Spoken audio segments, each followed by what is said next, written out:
Meanwhile, Ivory Coast will also be going to the polls this weekend. The elections comes at a time where opposition is crying foul that some of the main candidates have been barred from contesting the elections, among them former President Laurent Gbagbo, who is in Belgium. Gbagbo was facing charges at the International Criminal Court.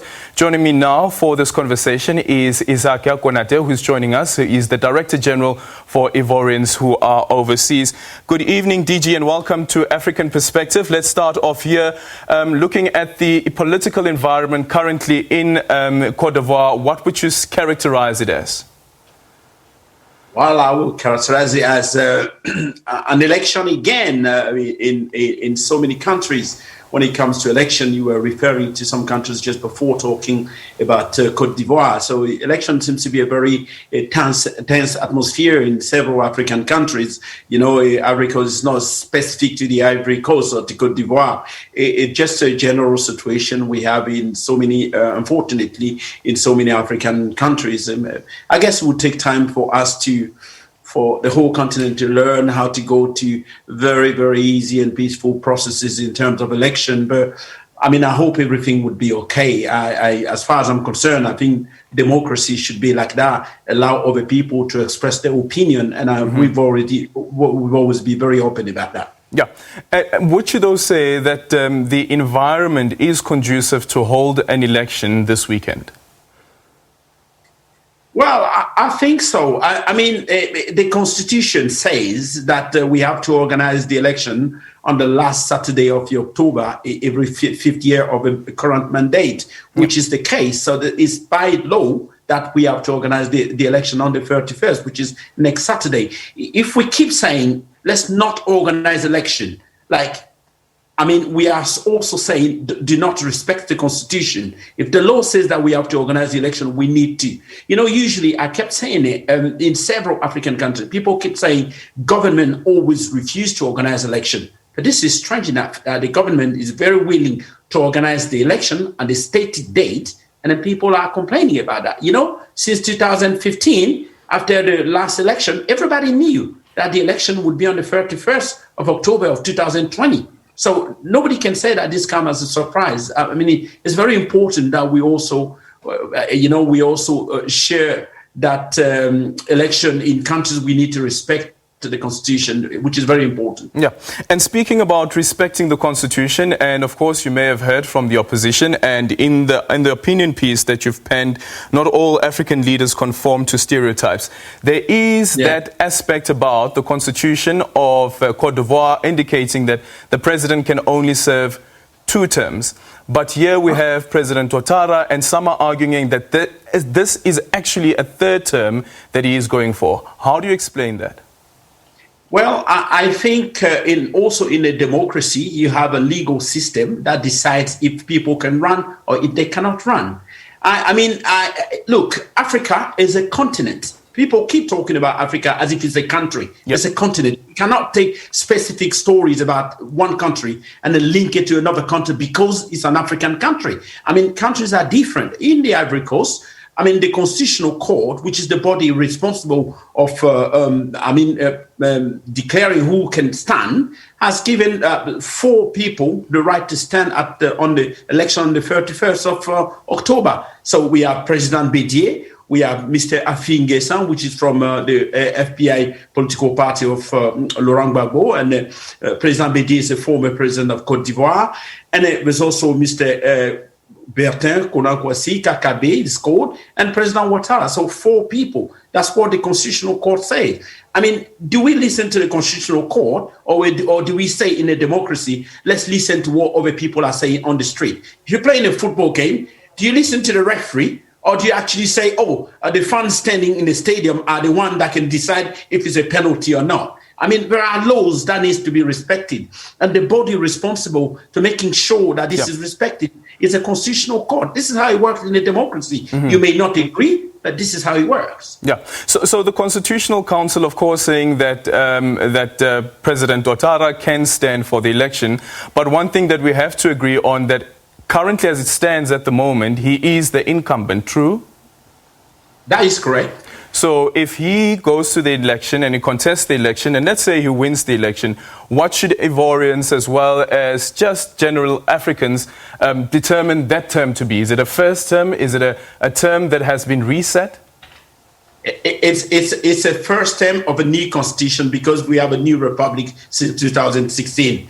It's not me who says that. It's the Constitutional Court. This is how it works. And, you know, like I said, President Ottara had an interview yesterday with so many foreign medias. And it's made clear that as far as he's concerned, he would always be he would always, be available to discuss to any opposition leader whenever they want, whenever they want. I mean, President Ottara made that offer. I mean, it's up to the opposition to look at the situation and take part in the election. I mean, like I said, the same thing happened in Senegal. What have they done? The opposition managed to stick together, have one candidate, and they went to the election. You don't go around and burning buses and killing people in the intimacy of their own houses just because you disagree with a decision in a democratic process. It doesn't work like that. In a democracy, you need to make sure that laws are respected, and also you have a body in place to respect the law and then to make sure that every single aspect of the law is respected.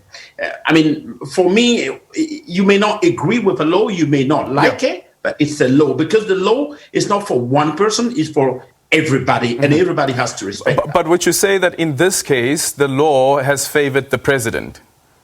I wouldn't say that because, you know, in 2010, President Ottara was also a candidate. The president of the Electoral Commission or the Constitutional Court, President Ottara didn't know them. He won the election. I mean, that's not about favoritism. No, but it was the same Constitutional Council that said that he had not won the election, that it was actually Laurent Gbagbo who had won the election, but he went against...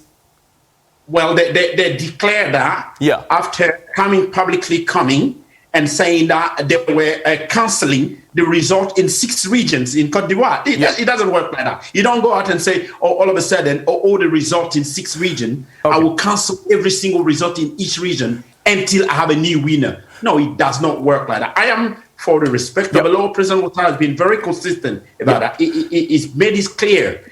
I mean, in March, he clearly said he wasn't standing. And we had an unfortunate event that happened. The Prime Minister passed away. And we had 3 weeks. He had 3 weeks to make a decision. But I just quickly want to go back again to the Constitutional Council. So now you've made the example that the Constitutional Council at the time decided that there are 6 regions whose votes would not be accepted. And you say that that is totally uncalled for. So it does then mean that the Constitutional Council can err. It can be wrong.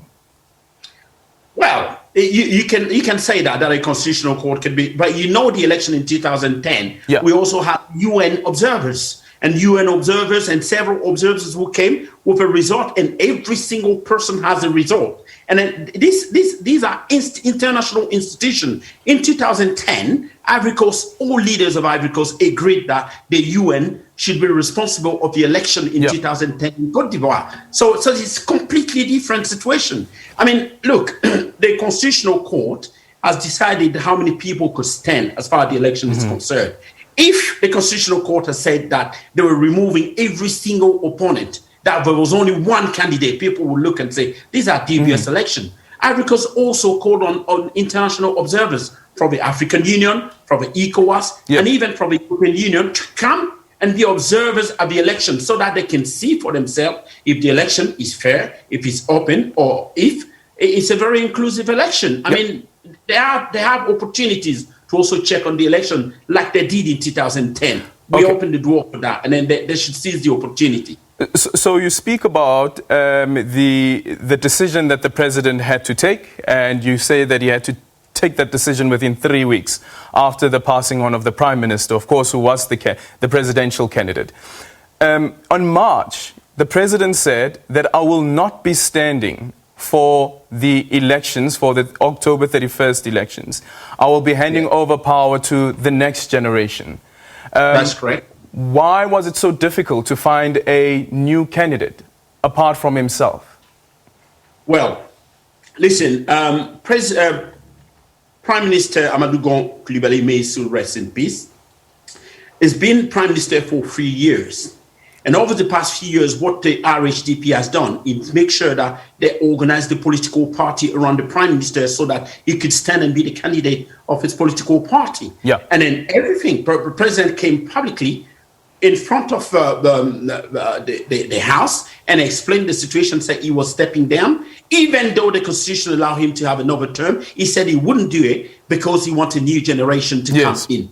And he publicly declared that. Made sure that the Prime Minister Amadou Gon would be the candidate of RHDP. He tried to rally everyone around to make sure that everyone can have one candidate. But we had 3 weeks, and we have COVID challenges in the country. We have terrorist threat at the northern borders, and we have a country in a state in a position where a decision has to be made quickly, and have someone which can rally everyone around. Which this wasn't simply possible. So he couldn't. So there are several classes of political parties who went to see the president, several regions. You know, he went to see the president, asked the president to stand again. And the president thought about it carefully. And then in the end, in the 6th of August, he announced that in the end, he would be standing because of the situation the country is in, and because of the fact that several political parties, not only RHDP, several political parties, but also several regions came to see the president and asked him to stand. Several regions like what?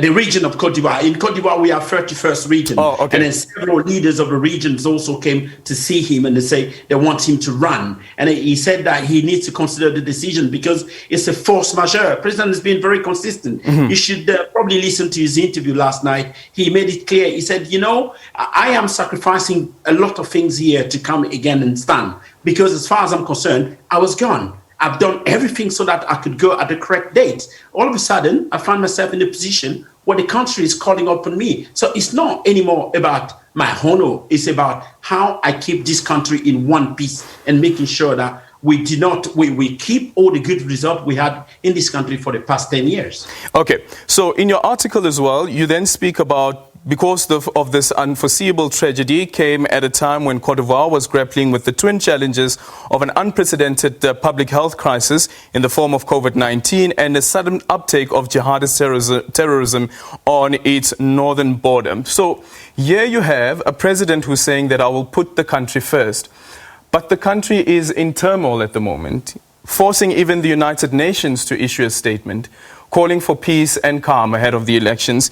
Even the United Nations Human Rights Commission going as far as saying that it has monitoring reports and demonstrations between October the 17th, and the spokesperson saying that it's a worrying uptake in the violent crackdowns on demonstrations by security forces and particularly aggressive attacks by unidentified individuals.